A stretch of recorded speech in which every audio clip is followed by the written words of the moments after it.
Praise the lord. ఈరోజు దేవుని వాగ్దానము, నీతిమంతుని నోరు జీవపు ఊట, భక్తిహీనుల నోరు బలాత్కారము మరుగుపరచును. సామెతల గ్రంథము 10వ అధ్యాయము 11వ వచనము. సహోదరి సహోదరులారా, ఈ వాక్యం మన మాటల శక్తిని, అవి ఇతరుల మీద చూపే ప్రభావాన్ని వివరిస్తుంది. మనం మాట్లాడే ప్రతి మాట మన అంతరంగ స్థితిని ప్రతిబింబిస్తుంది. మన నోరు ఒక జీవపు ఊటలా ఉండాలా లేక శాంతిని కలిగించేదిగా ఉండాలా అనేది మనమే నిర్ణయించుకోవాలి. ఈ వాక్యాన్ని లోతుగా అర్థం చేసుకోవడానికి దీన్ని 2 ప్రధాన భాగాలుగా చూడవచ్చు. మొదటిగా, నీతిమంతుని నోరు జీవపు ఊట అని ఉంది. ఒక ఊట ఎప్పుడు స్వచ్ఛమైన నీటిని ఇస్తుంది. అది త్రాగే వారికి ప్రాణాన్ని, చల్లదనాన్ని ఇస్తుంది. అలాగే నీతిమంతుని నోటి నుండి వచ్చే మాటలు ఇతరులకు ప్రోత్సాహాన్ని, ఓదార్పును మరియు దేవుని సత్యాన్ని అందిస్తాయి. నీతిమంతుని మాటలు వినేవారికి నిరుత్సాహపరచవు, వారిని ఉజ్జీవింపజేస్తాయి. ఒక కృంగిన హృదయాన్ని లేవనెత్తడానికి, చీకటిలో ఉన్నవారికి వెలుగు చూపడానికి మన మాటలు ఒక సాధనంగా మారుతాయి. మన మాటల్లో దేవుని ప్రేమ, జ్ఞానం ఉన్నప్పుడు మన మాటలు జీవపు ఊటగా మారి అనేకులకు ఆశీర్వాదకరంగా ఉంటాయి. ఉదాహరణకు, దావీదు తనపై కోపంతో నాబాలును, అతని ఇంటి వారందరినీ చంపడానికి బయలుదేరినప్పుడు అబీగయీలు తన వివేకవంతమైన మాటలతో దావీదును అడ్డుకుంది. ఆమె పలికిన మాటలు రక్తపాతాన్ని ఆపడమే కాకుండా దావీదును పాపం చేయకుండా కాపాడాయి. ఆమె మాటలు ఒక నిరుత్సాహకరమైన పరిస్థితిని శాంతియుతమైన ముగింపుకు నడిపించాయి. అలాగే సౌలు రాజు దావీదును చంపాలని ప్రయత్నిస్తున్నప్పుడు యోనాతాను దావీదును ప్రోత్సహించాడు. భయపడవద్దు, నా తండ్రి చెయ్యి నీకు తగులదు అని చెప్పి దేవుని వాగ్దానం మీద దావీదుకు నమ్మకాన్ని కలిగించాడు. యోనాతాను మాటలు దావీదుకు ప్రాణభయం ఉన్న సమయంలో ఎంతో ధైర్యాన్ని, నిరీక్షణనిచ్చాయి. ప్రియులారా, మన మాటలు ఒకరి జీవితాన్ని ఒక మలుపు తిప్పగలవు. మనం పలికే ఒక్క మాట, సరైన సమయంలో చెప్పే ఒక్క ఓదార్పు వాక్యం ఒక వ్యక్తిని ఆత్మహత్య సాదృశ్యమైన నిరాశ నుండి బయటకు తీసుకురాగలదు. నీతిమంతుని నోరు జీవపు ఊట కావాలంటే అందులో కేవలం సత్యం మాత్రమే కాదు, దేవుని ప్రేమ కూడా ఉండాలి. కఠినమైన సత్యాన్ని పలకడం కంటే ప్రేమతో కూడిన సత్యం పలకడం ఇతరుల హృదయాలను మార్చడంలో గొప్ప పాత్ర పోషిస్తుంది. అబీగయీలు, యోనాతాను ఇద్దరూ దేవుని చిత్తాన్ని ఎరిగినవారు. అందుకే వారు పలికిన మాటలు కేవలం వారి సొంత అభిప్రాయాలు కాకుండా ఎదుటి వారికి దేవునిని గుర్తు చేసేవిగా ఉన్నాయి. మన మాటలు కూడా ఇతరులను దేవుని వైపు తిప్పేవిగా ఉండాలి. రెండవదిగా, భక్తిహీనుల నోరు బలాత్కారం మరుగుపరచును అని ఉంది. భక్తిహీనుల మాటలు మనుషులను కించపరిచేలా, ఇతరులకు హాని చేసేలా ఉంటాయి. లోపల ఉన్న ద్వేషం, అసూయ వారి నోటి ద్వారా బయటకు వస్తాయి. ఇది ఇతరులకు అశాంతిని, బాధను కలిగిస్తుంది. వారి మాటలు ఇతరులను నాశనం చేయడానికి లేదా మోసగించడానికి ఉపయోగించబడతాయి. అటువంటి మాటలు చివరకు వారిని వారే నాశనం చేసుకునేలా చేస్తాయి. మన హృదయం కలుషితమైతే మన నోరు కూడా విషాన్ని చిమ్ముతుంది. అందుకే మన హృదయాన్ని దేవుని వాక్యంతో శుద్ధి చేసుకోవడం చాలా అవసరం.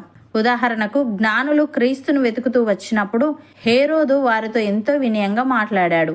మీరు వెళ్ళి ఆ బిడ్డను జాగ్రత్తగా విచారించి కనుగొనగానే నేనును వచ్చి ఆయనకు నమస్కరించినట్లు నాకు వర్తమానం పంపుడని చెప్పాడు. పైకి భక్తిగా ఆరాధన కోసం అని అబద్ధం చెప్పాడు, కానీ లోపల ఆ పసికందును చంపాలని క్రూరమైన ప్లాన్ ఉంది. అతని మాటల వెనుక ఉన్న కపటం దేవుని వాక్యానికి విరుద్ధంగా ఉంది. అలాగే నెహమ్యా యెరూషలేము ప్రాకారమును కడుతున్నప్పుడు సన్బల్లటు మరియు గెషము అనేవారు నెహమ్యాను బయటకు పిలిచారు.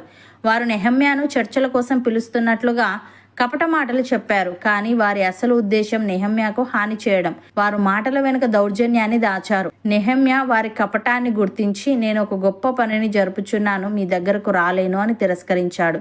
ప్రియులారా, భక్తిహీనుల నోటి తీరును గమనించినప్పుడు వారి మాట వెనుక ఉన్న ఉద్దేశాన్ని గ్రహించే వివేకము మనకు అవసరం.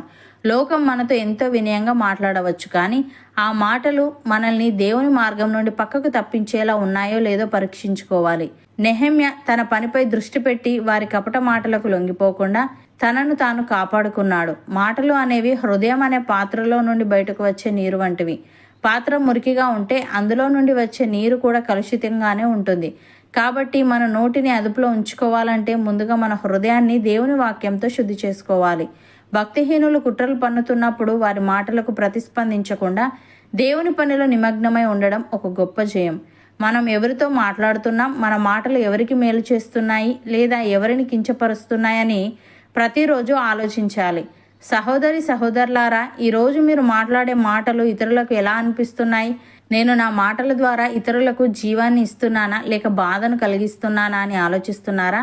ఒకవేళ మీ మాటలు ఇతరులకు బాధను కలిగించేవిగా ఉంటే ఇప్పుడే దేవుని సహాయాన్ని కోరండి. మీ నోటిని దేవుని జీవపు ఊటగా మార్చుకోండి. మీ చుట్టూ ఉన్న వారితో మాట్లాడేటప్పుడు దేవుని జ్ఞానంతో కూడిన మాటలను పలకండి. మీ మాటలు ఎదుటివారిలో ధైర్యాన్ని, ఆశను నింపాలి.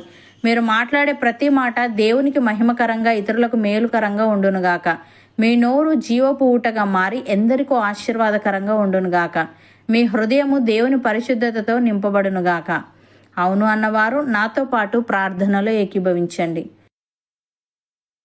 పరిశుద్ధుడా, ప్రేమగల తండ్రి, నీతిమంతుని నోరు జీవపు ఊట అని, భక్తిహీనుల నోరు బలాత్కారము మరుగుపరచునని, మేము మాట్లాడే ప్రతి మాట మా అంతరంగ స్థితిని ప్రతిబింబిస్తుందని, మా నోరు ఒక జీవపు ఊటలా ఉండాలా లేక అశాంతిని కలిగించేదిగా ఉండాలా అనేది మేమే నిర్ణయించుకోవాలని నీవు సెలవిచ్చావు. తండ్రి, నీకు స్తుతులు.